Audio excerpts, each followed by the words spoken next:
All right, enough lollygagging. You're coming along for Boklahoma's first Battleground Blitz Brawl ever. Let's see what happened. Win a PvP brawl. Yep, that's about to happen. We got some pink power in here, so you can know we're about to win. We fight together. All right, here we go. For the Alliance.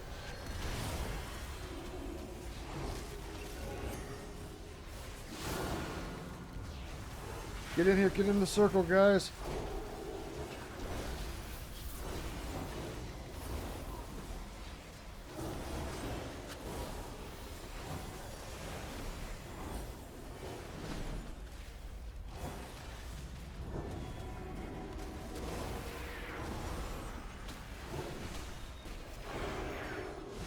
Stay in the circle.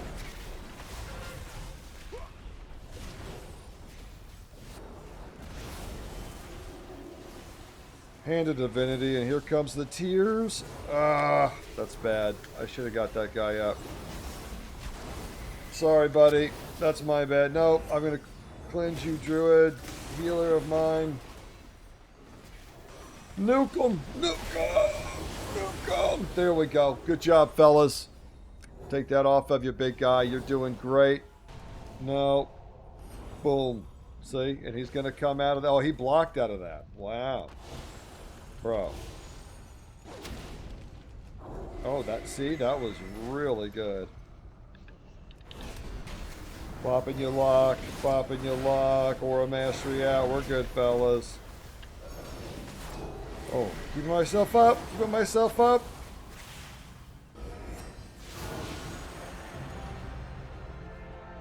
There it is. 1-0, baby.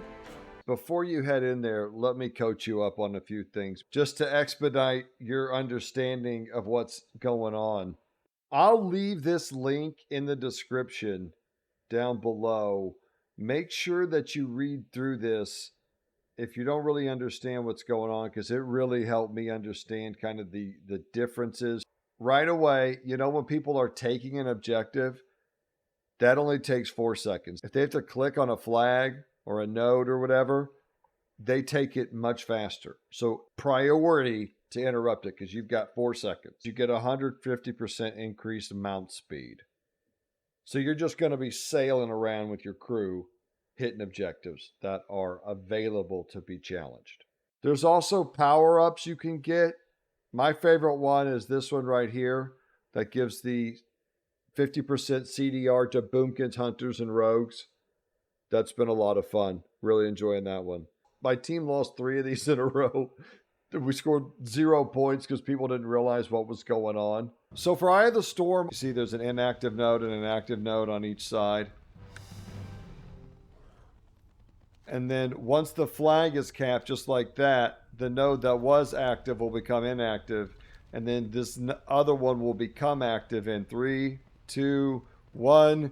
Boom. Now it's active. And we need to cap it and defend it. But flags are worth a ton of points. So you don't want to have to leave more than you need. The changes to Arathi Basin and Deepwind Gorge. The idea is that you click on a node, right? Like the lumber mill or the blacksmith flag. You click on it, and in 4 seconds, you activate the control. And then you have to hold that area, or make sure that the other team doesn't click on it for 30 seconds, and then you control it for 45 seconds. So you click on it, 4-second cast, then you have to defend it for 30 seconds to make sure that you control it. And then after that, it's uncontestable for 45 seconds until it resets. Now see, because it was shielded, they couldn't take it. So now it's unshielded and we've got to take it again. And this is what's kind of cool about this game mode.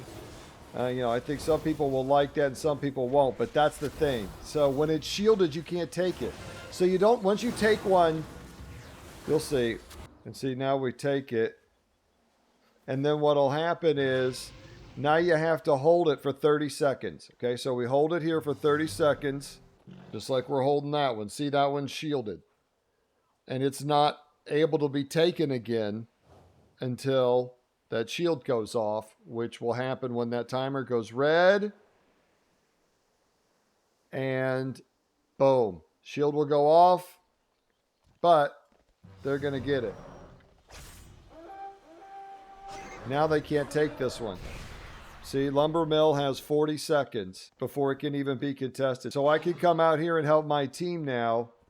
And I should have already been out here, but I was just trying to show you guys for the video. The big one I'll point out here is this 4-second cast is quick. So if you even see an enemy player by the flag, just focus them. Because, you think you're going to let one cast go off and then you're going to interrupt them. You'll be surprised how quick they'll take it. Once they take it, there's a 30 seconds that you have to, wipe them off of it before it's theirs for 45 seconds. And they get a lot of points in that 45 seconds. I have not gotten a flag map. I don't know what's up with that. I did 12 maps. I don't know what the deal is. You guys know how I feel about cross-faction queuing. It makes me fucking sick. Makes me want to die. It's disgusting. It's despicable. It's deplorable. It's horrific. It's tragic. Yuck. Ugh. Fuck that. It'll be interesting to see as people go back and forth into essentially the same game mode, but sometimes with item scaling and sometimes without. It'll be interesting to see how this shapes and forms opinions about item scaling, especially in regards to PvP. So stand by. This will be an interesting experiment here. I think Battleground Blitz is fine. I think it's very fun. And, it's a battleground. But I actually like to have the extra players. If it was up to me, we'd have 40 on 40 Warsong Gulch because I actually play a massive multiplayer game to play with other people. And I'm not really sure why we can't earn Conquest and Epic Battlegrounds. Let people get their PvP gear. Just let them get it. It should just be something you can get and work. Now, if you want to upgrade it and all that, tie it to rank, that's fine. There's plenty of ways to incentivize working your way up a competitive ladder outside of not being able to get the gear if you don't do it. And, I think that is one of the good things about Battleground Blitz is it gives you an avenue to give people Conquest without having to do the, super competitive, sweaty PvP mode where all the top players win trade, bot, script, and all this other bullshit. That's not going to work, and it hasn't worked as a long-term game form. It's over time, it's died down dramatically. We need new players. Battleground Blitz, the queue times are low. It seems to be very popular, but I like regular Battlegrounds. I miss the extra DPS, and I love Epic Battlegrounds. They just seem determined to have small teams. But my favorite type of WoW PvP isn't actually when we're tracking each other's cooldowns and trading cooldowns, and I know if your trinket's up, and I love it when it's just wild and chaotic.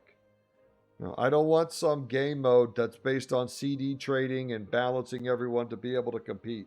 I think classes should have strengths and weaknesses, and PvP should be a chaotic disaster. That, to me, is the best PvP. I don't even think we should be tracking each other's cooldowns. I don't think most people want to spend the thousands of hours it's taken the people at the top of PvP to do that. I don't think they will. There's a lot of people play a lot of other games. So Battleground Blitz is really cool, and I had fun. But honestly, I still prefer randoms and Epic Battlegrounds. And I really hope at some point Blizzard will be open to the idea that we should just allow people to earn their PvP gear through PvPing. Because a lot of people, I think, would be very interested in getting their PvP gear if they could do it in, say, Alterac Valley. And the sweaties come in and say, well, they hide their skill behind all the other players. That's okay. It's good to have good players on your team that can help you out. I get carried all the time in battlegrounds and arenas. That's okay. That's part of the game. It seems to be getting a lot of traffic, which is very encouraging because, like I say, we need new players. And if this brings in new players, I am all for it. I just am not sure why we couldn't just give ranked battlegrounds a queue and just do the regular battlegrounds. I don't know why we need this 8v8 cooldown, super mount speed, which for me is maybe just a little too arcadey. Surprise, surprise, I'm a middle-aged guy that prefers the slower nature of the epics and randoms. But if it's bringing in new players, I'm all for it. I plan to play it. I'll be bringing you guides and tips on what helps me be successful. In closing, my final tip, the thing that has been the most helpful to me in winning battlegrounds is having boomkins on your team. Boklahoma out.